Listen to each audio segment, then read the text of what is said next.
Aloha. Kobay, it's very nice to see you today. I'm so glad you came in. I'm so stoked to have a bass student. Every so often, I get a bass student and I put a lot of energy into it because bass is actually my main instrument. I love the bass. There's lots of technique, there's lots of feeling aspects, but the core of this is just feeling comfortable with the strings. You've already got a right hand rocking, and what we're gonna do is work on some left hand concepts and note correlations. This C major scale that I'm going to show you in the 3 positions is going to set the tone for us learning how to play different modal structures. And all that means is 1 or 2 note variances that make the chords that are major sound different and makes the chords that are minor sound different as well. Okay? So what we have is going to be, make sure that we're in tune. We have a low E, D, A, D, D, G. Now for spider exercises, doing the 1, 2, 3, 4, 1, 2, 3, 4, 1, 2, 3, 4, 1, 2, 3, 4. Don't necessarily have to be in tune, but it sure does help. So first exercise is spider exercises. We're gonna take our first finger on this hand and at our plucking, here I'll just back it up so you can see the whole thing. So on our plucking hand here, we're gonna do exactly what you had started doing. No need for correction at all. That looks perfect. The only thing I have in addition is I have a B string here, so I put my thumb on it and then I do my low E. Something you might want to try is like having your thumb rest above the E string and then lift it up when you go to do your E notes. And then when you move to your A notes, put your thumb on that E string so you don't accidentally smack that while you're doing anything on the A string. It works as a mute, and it also gives you a platform onto which to gauge the distance between each other string. It's a great exercise to just get used to going and letting your finger pull back from one note and then land on the string below it. Whether it's bump, bump, bump, bump, or 3-finger, bump, bump, bump, bump, bump, bump, bump, bump, bump.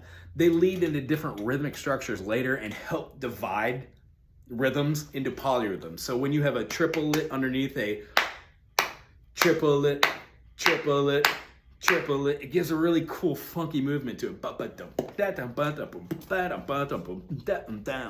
So with our left hand, what we're really going to be concentrating is not flat notes, but pointy notes. So first finger, first fret gives us an F note. Don't need to know these names, but it sure does help later. Since you already know how to do your octaves, means you already know that F is here and F is here, E flat here, B flat here, E flat here, E flat there. What we do is we learn how to go.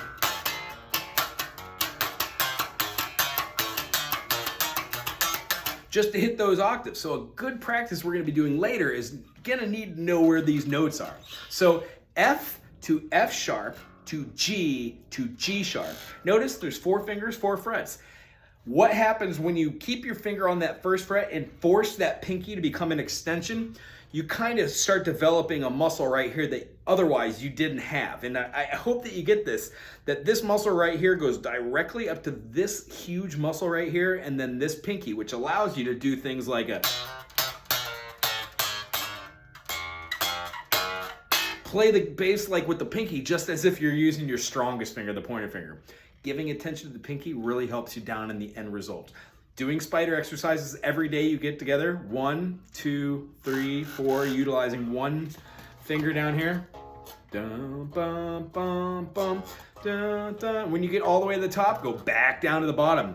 When you go through this a couple times with the one finger and you get all the way through this process of 3, 2, 2, first fret, second fret, third fret, fourth fret, try switching to the second finger, utilizing only that second finger.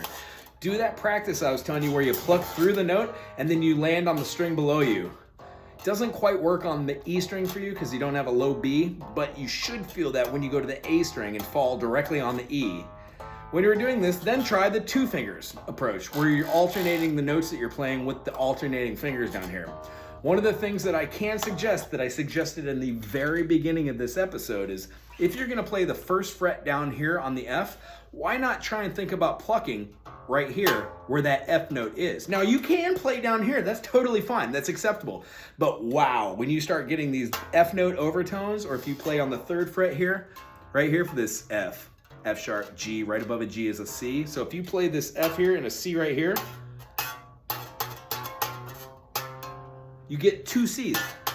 And you can utilize that in your playing, like, just something fun to think about later.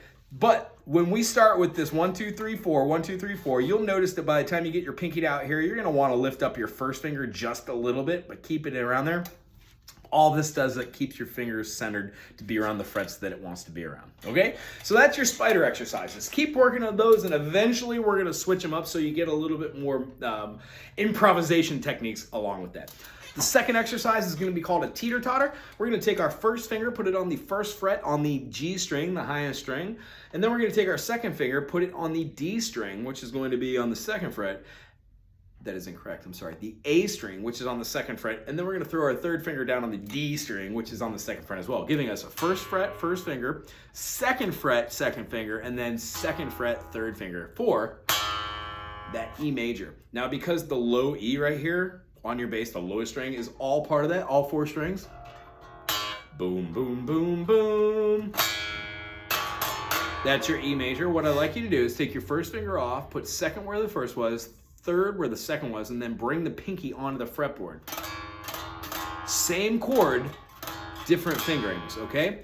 And what we're gonna do is just give a downstroke, downstroke, downstroke. If you want in between there, attack, let it go.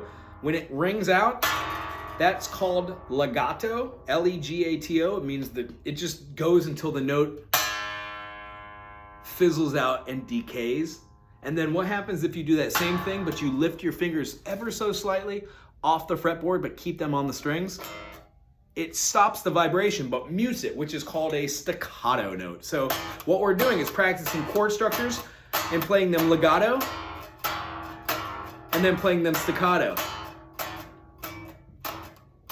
So you just get those quarter note punches rather than whole note or half note punches, regardless of what you're doing on the right hand. I hope between the spider exercises and the teeter-totters that when we meet next week, this concept will ring true.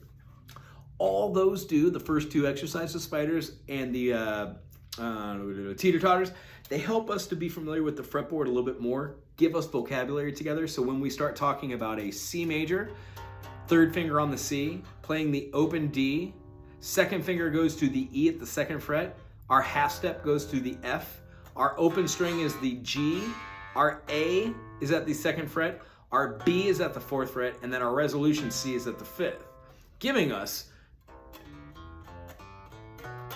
when we do that structure, that is a C major utilizing the first, open, second, and third string frets. When we omit that by using our second finger to be our starting note, we omit the first fret and the open notes, but we still get C, D, E, F, G, A, B, C. Those tones can be found by just going up on the one string by doing a whole step, half step, whole step, whole step, whole step, half step. And that will bring you full circle in the same thing. Do, do, do, do, do, do, do, do.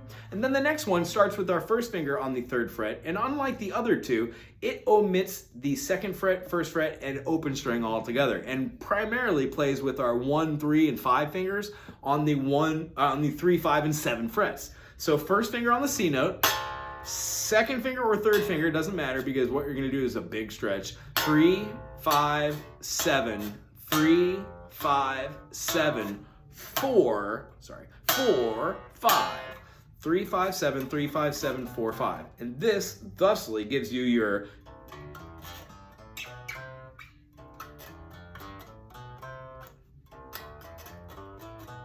three structures for a major scale. And out of that, we will explain modes. We will explain how to do that up the fretboard, just moving them and doing the same pattern changes it. Whole step, half step, a minor third. We'll talk about vocabulary so we know how to, pull off some fun things. And I'll show you a couple licks, just like that one I pulled out today, the hammer down. So I go from a 12 to a 14. Above it, I play the 14. And then I slide back down to the 12 on that string. 2 strings, 4 notes. 12, 14, 14, 2.